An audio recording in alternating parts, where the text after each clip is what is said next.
Unbelievable. I'm German, so I'm just on time by DNA. By just being here, so I don't have that problem. Discipline. That's what it's about. All right. But again, thank you so much, Matty, for that question. And we've got one more very interesting one from David. That's a good one. Dave? What do you make of the Spygate situation and Quality. I love Marcelo Bielsa. Quality. That guy. Ethics is overrated. Ethics is overrated. Oh, okay. You know what? This All's whole fair thing in love is, and war, as they say. It is. it comes down to footballing culture, and in a lot of countries, the culture. This is not a problem. It's just normal. You have your staff of scouts, and you send one to go watch teams train and see what they're doing, and blah blah blah, and that's just normal. That doesn't happen in this country apparently. And Frank Lampard was very upset about it. A lot of people were very upset, saying Leeds should be docked points and whatever. That's I mean, no. it's not. They haven't broken any laws. Yeah. And let's be honest, you need tighter security. How has his brother got into every single training ground? Like, come on, now, who's he? And no one thought, check his ID. You know what I'm saying? He's gone to every club and nobody thought. This guy was in the bush. You know You know what it means when you're in the bloody bushes and you're Listen, you've got to do what the bigger clubs do. Bush flashing. Yeah.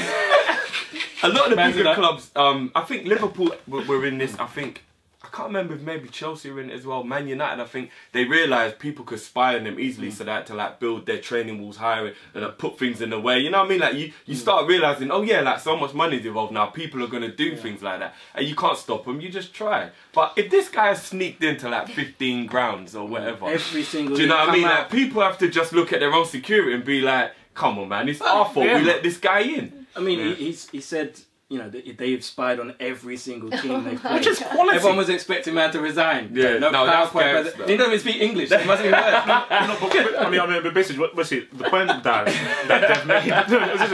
That is quality No, but stuff. basically, no. The point that Dev made in history is that you've not broken any law.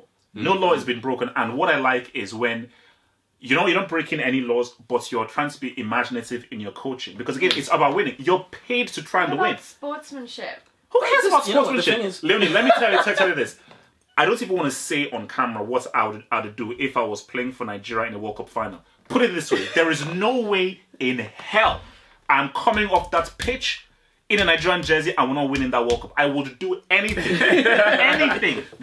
Basically, let me not say neither because I don't want to ruin like my future career, but basically this way, I would do anything to bloody win a World Cup. So I like a guy saying you're willing to go to those lengths to put a dude in a How is what he done any less ethical than like say when Bayern Munich go, oh well if that's the best player at Dortmund, we just buy him and turn his head and then Dortmund will be shit. What's the difference? Like, there's no difference. Or like capital players. Yeah, like, if we're going to talk about there's no ethics in difference, football, man. then you have to get rid of players going down easily. Diving. You've got to get rid of like players time wasting. Yeah. You know, all of these different things. These are all ethical decisions that people make. And if we're going to, chastise him for this, then we have to go throughout the whole of football. And anything that's not ethical, we don't want to. And I think this is the reason why England sort of have that gap to close between the continental sides. Because once you now start playing at a very high level, England will be like, no, we must still be, truthful and everything. But sometimes when you really have to win and you go into those high levels of the World Cup or the Euros, you do need that extra bit psychologically, that extra spice mentally to really go ahead of your opponents, which is what the South Americans and some of the Europeans will do. And another South American, and he said this in a press conference, no one said anything, it was fine. For me, it's unethical. Pochettino, when they talk about diving and things like that, tactical fouling, they practice that in training. No one said anything. That's mad. No one said, he said it on camera. We practiced that in training. No one said anything. Now, Bielsa has people watching people train, and everyone wants to kick up. Also, I mean, fair point, right? I mean, he sees them train, but you still got to do something with that knowledge, right? Precisely, You need to get to do something with it. So it's not like, Listen, it's not a handed win. Yeah. It's just Let's just keep this Scarface with a drifty twist. No wife, no kids, no mums. Everything else goes. What? Let's talk about Killing Man now. No, I'm just saying. Don't talk about mums, kids, and wives, and everything else goes. No, but you know what the thing is as well. that. If Leeds weren't top of the table, would anyone really care? You know, if they were 6th or 7th, and they were training, they were spying. It wouldn't have been working. No, but if they're spying, then yeah, but it's still unethical. Yeah, it's true.